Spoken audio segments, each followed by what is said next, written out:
ஒரு சீன்ல வந்து அந்த தியேட்டர் அப்படியே குலுங்குச்சு. என்னோட ஆண் உறுப்புல அடிபடும் போது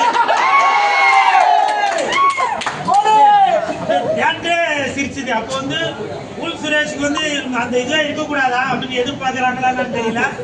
ஆனா இருந்தாலும் அந்த மாதிரி ஒரு சீனை வச்சு மக்களை வந்து ரசிக்க வச்ச இயக்குனர் ரமேஷ் பாரதி சாருக்கு என் மனமார்ந்த நன்றி. இந்த மாதிரி ஒரு நல்ல கேரக்டரும் கொடுத்து நல்ல சம்பளமும் கொடுத்த படத்தின் கதாநாயகன் தயாரிப்பாளர் ரமேஷ் கிருஷ்ணன் சாருக்கும் பாருங்க, அந்த பேர்ல கூட அந்த கிஷன் மட்டும்தான் வருது.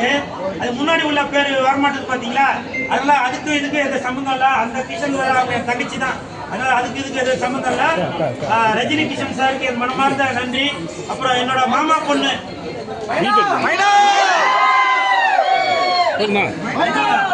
என்னோட மாமா பொண்ணுக்கு மனமார்ந்த நன்றியை தெரிவித்துக் கொள்கிறேன்.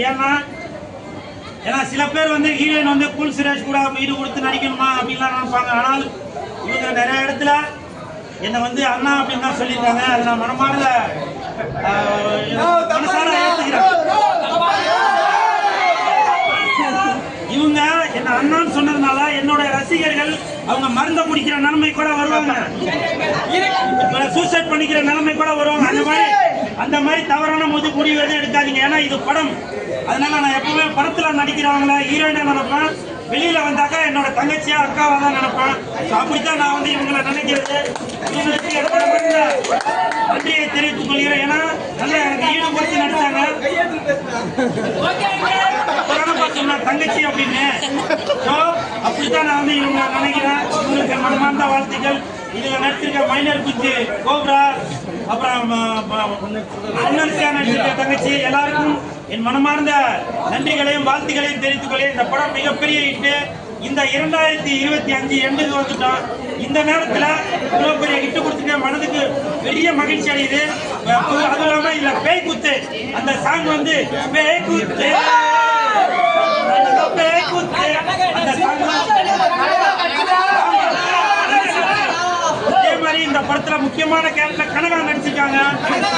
இந்த மாதிரி அந்த கனகா கிடைக்கிறதுக்கு இந்த படத்துல எல்லாருமே ரொம்ப ஒரு ஈடுபாடோட, ஏன்னா அந்த கனகாவா இந்த கனகாவா அப்படின்னு சொல்லி நம்ம பார்க்கும்போது அவ்வளவு ஒரு மனசுக்கு ஒரு சந்தோஷமா இருக்கு.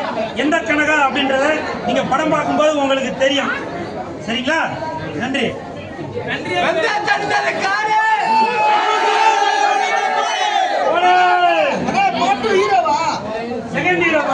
அது சொல்ல மறந்துட்டேன். இந்த ரஜினிகாந்த் படத்துல கூல் சுரேஷ் இரண்டாவது கதாநாயகனா நடிச்சிருக்கான். படம் பார்க்கும்போது கிளைமேக்ஸ்ல தெரியும் செகண்ட் பார்ட்ல கூல் சுரேஷ் தான் ஹீரோவா இல்ல ரஜினி கிஷன் சார் தான் இன்னொரு ஹீரோவா அப்படின்ற படம் பார்க்கும்போது தெரியும். ஒரு ட்விஸ்ட் அந்த படத்துல இருக்கு. ஆனால் எது எப்படி இருந்தாலும் இயக்குனர் ரமேஷ் பாரதி சார் அடுத்த படத்திலேயாச்சும் என்னோட தங்கச்சியை ஹீரோ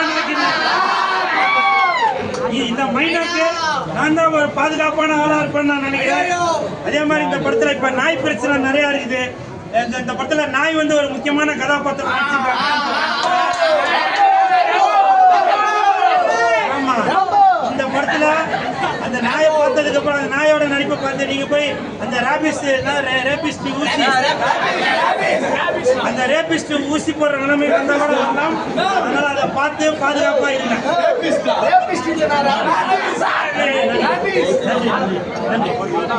சந்தோஷ்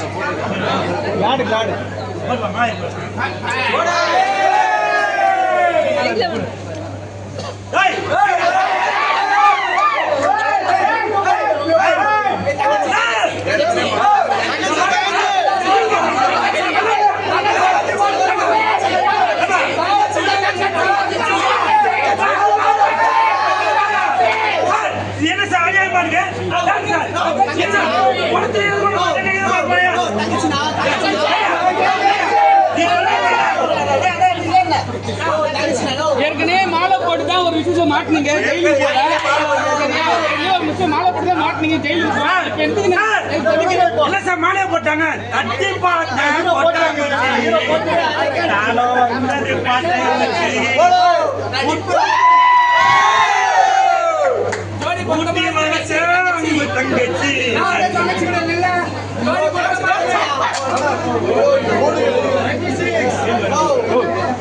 முன்னாடி பாப்பா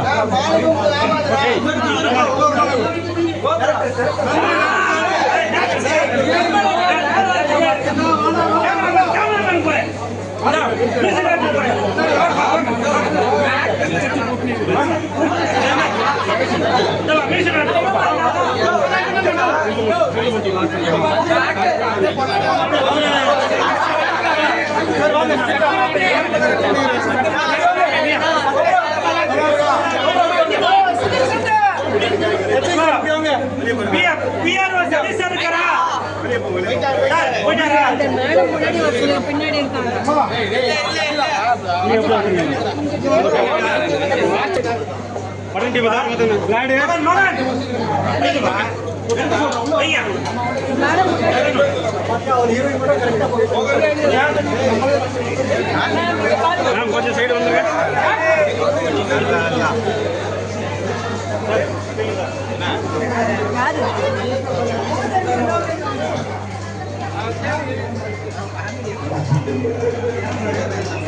Kishan, come forward.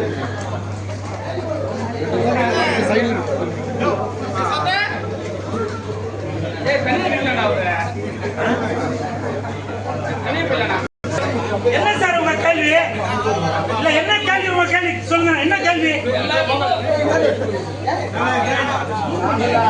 இணைஞ்சிருக்கீங்க, வாழ்த்துக்கள். விஜய் சாருக்கும் வாழ்த்துக்கள். ஆனால் செங்கோட்டையன் சார், உங்களுக்கு எம்எல்ஏ பதவி கொடுத்தது யாரு? மக்கள். அவங்க ஓட்டு போட்டுதான் உங்களை எம்எல்ஏ ஆக்குனாங்க.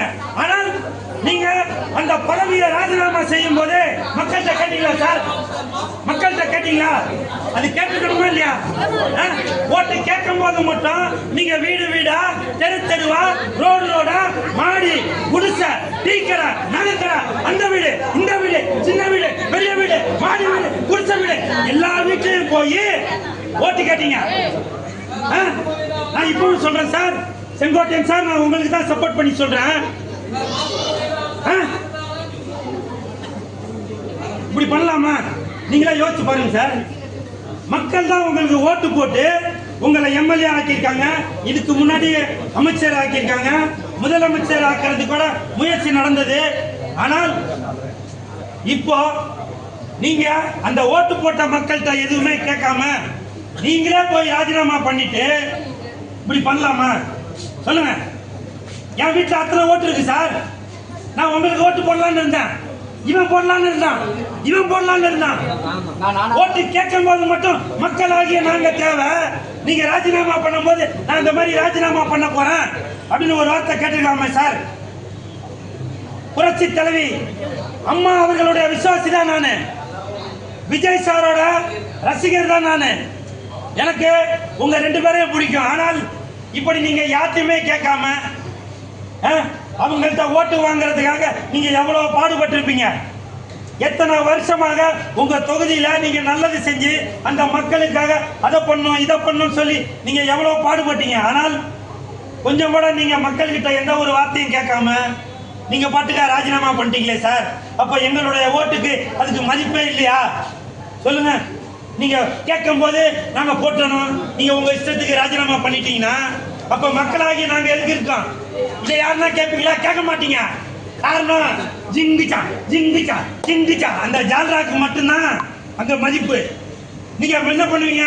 கூல் சுரேஷை திட்டுவீங்க இல்லையா? உண்மையை பேசினாங்க கூல் சுரேஷை திட்டுவீங்க. மனசு வலிக்குதுங்க. அந்த தொகுதி மக்கள் சாருக்கு ஓட்டு போட்டு ஜெயிக்க வச்சாங்க. ஒரு வார்த்தை கேட்டிருக்காங்கல்ல, இனிமேல் தயவு செய்து அடுத்து யாராவது ராஜினாமா செய்ய வேண்டும் என்ற எண்ணம் இருந்தால் கூட இணையலாம் ஒரு எண்ணம் இருக்குன்னு சொல்லிட்டு சோசியல் மீடியா பரவி இருக்கு. யார் யாரு இல்ல, அதாவது முரண்பாடான கருத்து இருக்குங்க, நான் இல்லைன்னு சொல்லல. ஆனால் ஓட்டு போட்ட மக்கள் கிட்ட ஒரு வார்த்தை கேட்கணும்ல. அது யாராக இருந்தாலும் சரி, முதலமைச்சர் ஐயா மு.க. ஸ்டாலின் ஐயா அவர்களாக இருந்தாலும் சரி, பாரத பிரதமர் மோடி ஐயாவாக இருந்தாலும் சரி. நான் இப்பவும் சொல்றேன், நான் டிவி கேட்க எதிர்ப்புலாம் இல்ல. நான் விஜய் சாரோட ரசிகன் தான். விரைவில் பாருங்க, ஊர்ல நான் செயின் போடுறதுக்கு காரணம் கூட விஜய். நிறைய பேர் ஒரு தவறான கருத்தை வச்சிட்டு இருக்கீங்க. நான் விஜய் சாருக்கு எதிர்ப்பு, நான் அப்படிலாம் இல்ல. புரியுதுங்களா? நான் விஜய் சாரோட ரசிகன் தான். சிஎஸ்கே கட்சி கூல் சுரேஷ் கட்சி கூட டிவிகே கூட இணையலாம். அது விரைவில் அறிவிப்பு வரலாம். அதனால சேர்ந்து டிவிகே பசங்க வந்து அடிக்கிறாங்க. நீங்க கூட பாத்தீங்க ரோட்ல கேட்ல கூட அடிச்சுவாங்க. அதே மாதிரி யார் பாத்து அதே மாதிரி உங்க தாக்கம் வந்தா நீங்க என்ன பண்ணுவீங்க? அதெல்லாம் தாக்குறதுக்கு வேலையே இல்லைங்க. ஏன்னா நான் யாரு அவங்களை என்டர்டைன்மெண்ட் பண்ண, நான் அவங்க தம்பி மாதிரி அவங்க அண்ணன் மாதிரி புரியுதுங்களா? அதனால இந்த கூல் சுரேஷ் பேசினாக்க அவங்க ரசிச்சு தான் போவாங்க. காரணம் நான் யாரையுமே தாக்கி பேச மாட்டாங்க. இப்போ கூட எம்எல்ஏ பத்தி பேசும்போது கூட நான் தாக்கிலாம் பேசல. என் மனசுல உள்ள உண்மையை சொன்னேன். அவரோட தொகுதியில உள்ள மக்களோட உண்மையை சொன்னேன்.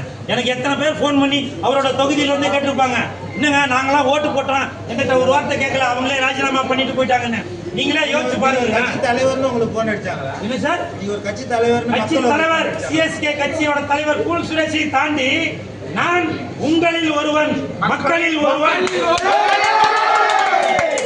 உங்களோட நண்பன். எந்த இடத்துல தவறு நடந்தாலும் அந்த இடத்துல இந்த கூல் சுரேஷ் தட்டி கேட்பான் அப்படின்ற ஒரு எண்ணம் உள்ளதாலதான் அந்த தொகுதி மக்கள் என்கிட்ட கேட்டாங்க. நான் இப்பவும் சொல்றேன், எம்எல்ஏ அவர்களுக்கு நான் சப்போர்ட் தான். எந்த எம்எல்ஏ சார்? புரியுதுங்களா? அதே மாதிரி டிவிகேக்கு நான் சப்போர்ட் தான், இல்லைன்னு சொல்ல. ஆனால் இந்த மாதிரி ஓட்டு போட்ட மக்கள் கிட்ட நீங்க கேட்காம ராஜினாமா பண்ணது அது மிகப்பெரிய தவறு. அவங்கவுங்களுக்கு ஒரு கருத்து இருக்குங்க, புரியுதுங்களா? யார் யார்கிட்ட வேணாலும் சேரலாம், அது அவங்களோட விருப்பம். ஆனால் ஓட்டு போட்டு ஜெயிக்க வச்சது நாங்க தானே, எங்க கிட்ட ஒரு வார்த்தை கேட்கணும்ல. அதுதான் என்னுடைய ஆதங்கம். மற்றபடி அவர் சார் ஜெயிச்சாலும் சரி, இன்னும் முதலமைச்சர் ஆனாலும் சரி, துணை முதலமைச்சர் ஆனாலும் சரி, எல்லாத்துக்கும் என் மனமார்ந்த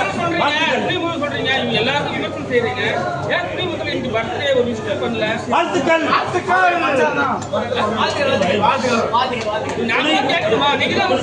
துணை முதலமைச்சர்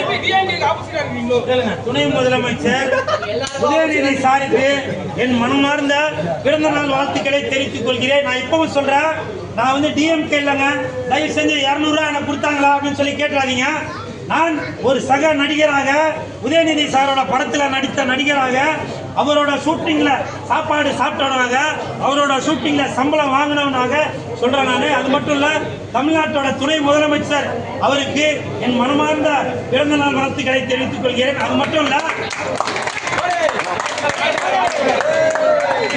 இப்போ கொஞ்சம் முன்னாடி இதுல நியூஸ்ல பார்த்தேன், பத்திரிகையாளர்களையும் யூடியூபர்ஸ்களையும் பவுன்சர்கள் தாக்கியதாக ஒரு நியூஸ் நான் இப்ப பார்த்தேன். அதை நான் வன்மையாக கண்டிக்கிறேன்.